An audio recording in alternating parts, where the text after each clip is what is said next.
Là, il y a des gens qui vont peut-être me dire, puis Fondation, la Fondation Émergence, puis Ben oui, t'en es où avec ça? Diversité, Fierté Montréal, parce que je disais qu'à tous les jours, j'allais parler de ça parce qu'ils veulent pas venir ici réagir au fait qu'un livre qui est disponible dans certaines librairies puis qui dit qu'on devrait jeter les gays en bas des buildings. Bon.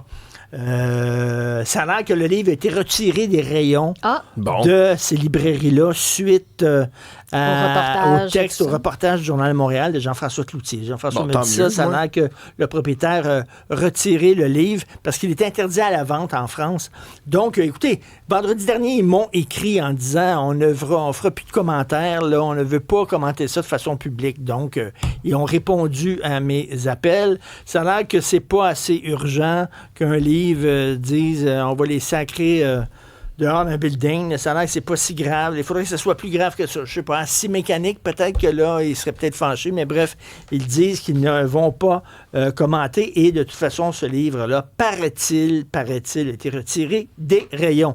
Alors, Alexandre McCartney qui annonce une aide aux familles. Oui, parce qu'aujourd'hui, c'est retour au Parlement. Hein, c'est la rentrée parlementaire au fédéral. Et là, Mark Carney faisait une petite tournée en Ontario, a annoncé des mesures, là, des bonifications de crédit de TPS pour les gens qui ont des plus faibles revenus. Là, c'est versé tout ça à peu près tous les 3 mois. Pour les 5 prochaines années, ça va être bonifié de 25%. Donc, une personne seule à faible revenu là, va recevoir plus d'argent cette année qu'elle en recevait d'habitude. Un couple avec 2 enfants aussi. Là, par exemple, pour le couple, on va passer là, de 1100 à 1890 cette année, 1400 pour les 4 autres années par la suite. Donc, ça va donner peut-être un peu d'air, une petite aide aussi à ceux qui ont un plus faible revenu dans un contexte, on le connaît, toujours plus inflationniste où tout coûte toujours plus cher. Et on va pouvoir voir si M. Carney va avoir une bonne saison, j'en parle comme si c'était du hockey, mais une bonne saison parlementaire parce que il y a un détail qui était très intéressant. Je rappelle que les libéraux sont à une seule voix, un seul député d'avoir la majorité absolue. Hein, maintenant, à la Chambre des communes, depuis il y a 2 conservateurs qui ont fait les transfuges, ils ont traversé l'allée pour se rendre de l'autre côté. Et là, il y a des rumeurs, Richard. Un autre conservateur? Il y en aurait peut-être d'autres. Je ne sais pas si c'est un autre conservateur? On ne sait pas si c'est des conservateurs, mais ça a l'air qu'il y aurait peut-être d'autres gens qui seraient tentés. Là. Les libéraux essaient fort de courtiser de tous les côtés pour essayer d'avoir un appui supplémentaire qui leur permettrait d'être majoritaire. Dans tous les cas, c'est assez spécial de voir qu'aujourd'hui, Pierre Poilievre a envoyé une lettre à M. Carney en disant qu'il était prêt à collaborer pour faire avancer les intérêts du Canada. Donc, ça risque d'être une session parlementaire assez intéressante, surtout avec les derniers discours de M. Carney, les menaces de tarifs si on fait des ententes de libre-échange avec la Chine, ce qui n'était pas ce qu'on allait faire de toute manière, mais de la part de M. Trump. Bref, tout ça va être bien intéressant à suivre. Vincent Lacroix est désormais un homme complètement libre et la question, c'est, y en a-tu de collé? Non, mais je jasais à bâton rompu comme ça avec Mario Dumont dans la salle de nouvelles, puis il dit y a-tu mis de l'argent quelque part, là, creuser un trou, puis il a mis de l'argent là-dedans, là, puis à un moment donné, là, pendant la nuit, il va prendre une pelle, là, puis il va aller déterrer ça. Là. Tu suis l'arc-en-ciel, puis au bout, il y a un pot d'or au bout de l'arc-en-ciel. Non, c'est vrai que c'est la libération aujourd'hui officiellement de Vincent Lacroix, 59 ans. Il y avait une peine de 18 ans de prison là, qui est désormais terminée. Il faut comprendre qu'il a purgé à peine le 6e de cette peine de prison-là, quand même, M. Lacroix, parce que avant 2011, on avait une mesure dans la loi qui permettait de sortir les gens de prison au 6e de leur peine si le crime était non violent. C'est aboli depuis 2011, mais M. Lacroix a pu en bénéficier. Mais quand même s'il était un homme libre depuis plusieurs années déjà, il fallait qu'il se rapporte à des agents de probation, il fallait qu'il remette son budget chaque mois à l'équipe. Toutes les économies comme ces victimes ont fait, là, qui se retrouvent des fois des gens qui ont 70 ans et qui doivent retourner travailler, des petits jobs parce qu'ils ont tout perdu. C'est assez violent, ça. Oui. Perdre ta retraite, perdre l'argent de ta retraite. Et c'était pour ça qu'on l'avait condamné à 13 ans de prison qui s'additionnait à 5 autres années de prison qu'on lui avait donné, 18 ans comme sentence là, pour des crimes économiques. C'était exceptionnel en soi. Le problème, c'est qu'il n'est pas resté en prison tout ce temps-là, mais il a quand même été suivi depuis des années. Mais là, à partir d'aujourd'hui, c'est terminé. La Commission des libérations conditionnelles du Canada ne suit plus Vincent Lacroix. La bonne question, Il fait quoi maintenant de sa vie? Ouais. Est-ce qu'il donne encore des conseils économiques? Est-ce qu'il va retourner travailler dans ces milieux-là? On fait des blagues, évidemment. Mais il va vivre où? Parce que sa face est connue. Là. Ben, il vit il est déjà libre depuis plusieurs années. Fait que j'imagine qu'il va continuer son train-train quotidien comme il le faisait déjà. Mais c'est certain, là, je rappelle l'ampleur rapidement, c'est au-dessus de 9200 victimes qui ont été fraudées. C'est quoi? 100 millions de dollars. C'est quoi? Il serait sur Internet, il serait sur TikTok, puis il donnerait des conseils économiques, puis il y a des gens qui enverraient de l'argent. Je te dis, il y a des gens qui enverraient de l'argent. Malgré tout, je suis convaincu qu'il y aurait une deuxième carrière sur les médias sociaux. Stéphanie, j'ai vu le gars grimper le Christy de Belding vendredi, mais je ne l'ai pas vu en direct. Ce serait impossible pour moi de regarder ça en direct. J'avais trop peur qu'il tombe.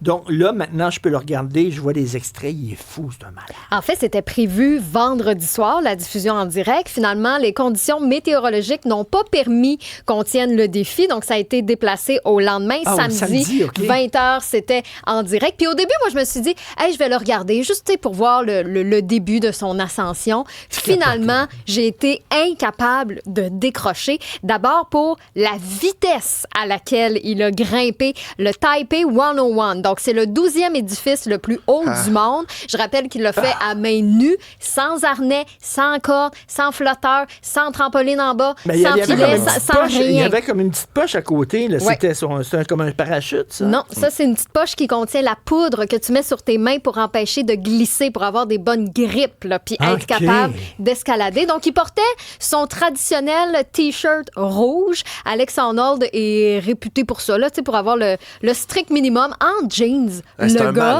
malade. Je peux pas croire regarde ça. Je peux pas. Non, je peux pas croire, Richard. Il me rend dingue. Il me rend complètement cinglé. Mais pourquoi diable fais-tu ça? Pourquoi tenter la mort? Pourquoi tu fais ça? Sa femme était sur place, hyper stressée, mais comme elle dit, elle, faut qu'elle soit quand même relativement neutre. Faut pas briser l'état mental de son mari juste avant qu'il commence l'ascension. Moi, ce que j'ai trouvé complètement fou, d'abord, sa bonne humeur. C'est un gars qui dégage, là, il est juste heureux d'être content. Là.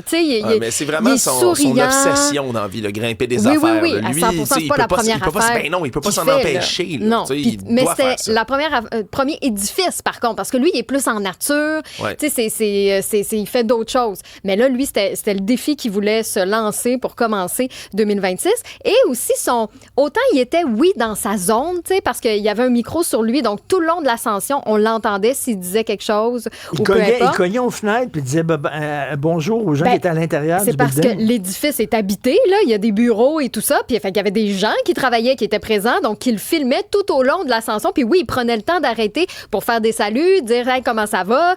J'ai trouvé ça fascinant. Donc oui, il était hyper dans sa zone, mais conscient de l'environnement. Donc en saluant les gens comme ça, où il y avait tellement de gens qui s'étaient attroupés au sol pour le regarder grimper. Puis des fois, c'est drôle parce qu'on avait des images sur la foule, puis les gens avaient mal dans le cou à force d'avoir le cou là, surélevé pour le voir dans le ciel. Puis là, il prenait le temps de saluer et tout ça. Il s'est adressé aussi, il y avait une animatrice avec un de ses amis qui est dans la WWE et une autre de ses amis qui fait de la grimpe, elle aussi. Donc, elle pouvait commenter un peu hey, qu'est-ce qui se passe à ce moment-ci, pourquoi il prend du temps avant de se replacer et tout ça. Donc, elle était là pour commenter. Est-ce qu'il parlait des fois? Oui, il faisait des petits bouts d'entrevue à certains étages là, où il prenait une pause. Mais fascinant de le voir aller. Il l'a fait en 1h31 minutes. Pas de bon sens. Je rappelle que c'est 101 étages, cet édifice-là, puis c'est 508 mètres. Ça lui a pris 91 minutes faire cette ascension-là en fin de semaine. Richard, là, ça nous prendrait pour vrai un documentaire complet sur les époux et épouses, les conjointes des gens qui décident de braver à mort. Tu sais, mettons Steve Irwin qui est mort, là, qui allait lutter avec des crocodiles. T'es sa blonde, là. Ça te tente pas des fois de se dire « Hey, tentes-tu de changer de carrière, mon amour? Ouais. Depuis aller te battre avec des crocodiles, grimper des buildings pour le plaisir? Chez nous, je monte dans l'échelle pour changer une ampoule. Oui. J'ai un parachute en cas que je tombe. Juste pour pallier. En cas que je tombe dans l'échelle. Des petits matelas, là, au sol, des matelas de sol pour amortir la chute. Mais fascinant de l'avoir vu aller. C'est tout un défi, quand même. Merci beaucoup. Pour d'autres nouvelles, peut-être moins peurantes, allez sur le site et l'application cube.ca.